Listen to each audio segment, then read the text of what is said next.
पाकिस्तान और चीन की दोस्ती के किस्से तो आपने बहुत सुने होंगे, लेकिन क्या आप जानते हैं कि इस हिमालय से ऊंची दोस्ती की डोर आजकल गधों के मांस से बंधी है? एक ताजा रिपोर्ट के मुताबिक पाकिस्तान में गधों की आबादी लगभग 58 लाख से ज्यादा है, जो इसे दुनिया का तीसरा सबसे बड़ा गधा बहुल देश बनाता है।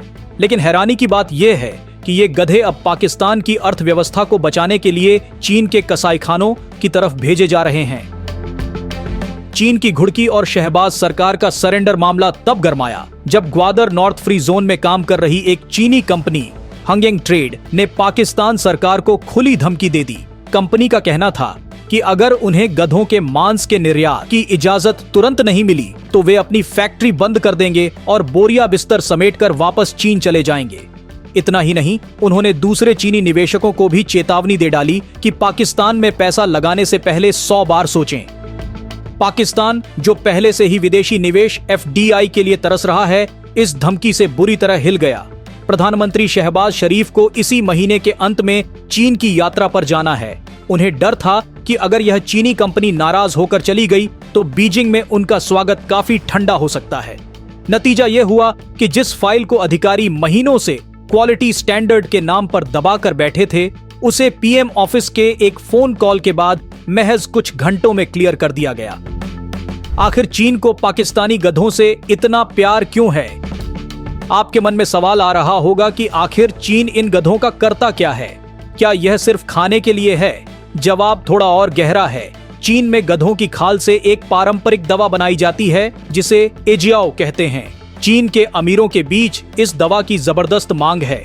माना जाता है कि एजियाओ इम्यूनिटी बढ़ाने, ब्लड सर्कुलेशन ठीक करने, एनीमिया का इलाज करने और यहाँ तक कि कैंसर के ट्यूमर को रोकने में भी मददगार है। इसके अलावा गधे के मांस को वहाँ एक डेलिकेसी माना जाता है। चीन में गधों की अपनी आबादी तेजी से कम हो रही है, इसलिए उनकी नजर अब पाकिस्तान के डंकी फार्म्स पर टिकी है। गधों के व्यापार का डार्क साइड और आर्थिक मजबूरी पाकिस्तान के लिए यह सौदा एक दो-धारी तलवार जैसा है। एक तरफ सरकार को लगता है कि इससे डॉलर आएंगे और लोगों को रोजगार मिलेगा।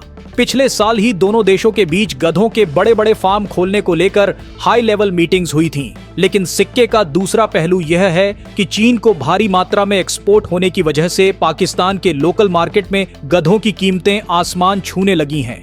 आम पाकिस्तानियों के लिए गधा आज भी माल ढोने का सबसे सस्ता जरिया है।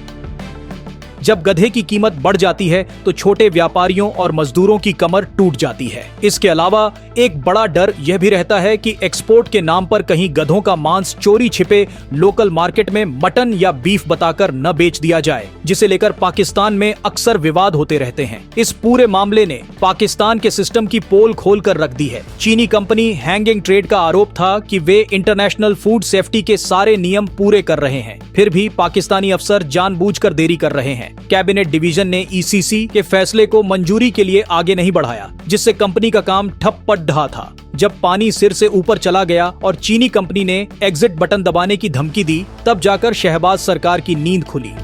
शुक्रवार की शाम फाइल पर काम शुरू हुआ और शनिवार को आनन फानन में मंजूरी दे दी गई। यह दिखाता है कि पाकिस्तान की हालत फिलहाल ऐसी है कि वह अपने सबसे बड़े निवेशक और दोस्त चीन को नाराज करने का जोखिम रत्ती भर भी नहीं ले सकता। यह सिर्फ गधों के मांस का मुद्दा नहीं है, बल्कि यह पाकिस्तान की उस विवशता की कहानी है जहां उसे निवेश बचाने के लिए अपनी शर्तों से समझौता करना पड़ रहा है। चीन के साथ व्यापारिक रिश्तों को मजबूत रखने के चक्कर में अब पाकिस्तान के गधे चीन की दवाइयों और थालियों की शोभा बनेंगे। शहबाज शरीफ की चीन यात्रा से पहले इस मसले का सुलझना यह तो पक्का करता है कि उनकी ट्रिप का एजेंडा अब थोड़ा आसान हो जाएगा, लेकिन सवाल यह है कि क्या गधों को बेचकर पाकिस्तान अपनी डूबती इकोनॉमी को सच में सहारा दे पाएगा? आज के दौर में जहां दुनिया सेमीकंडक्टर और AI पर बात कर रही है, वहां पाकिस्तान का गधा निर्यात मॉडल उसकी आर्थिक प्राथमिकताओं पर एक बड़ा सवालिया निशान भी लगाता है।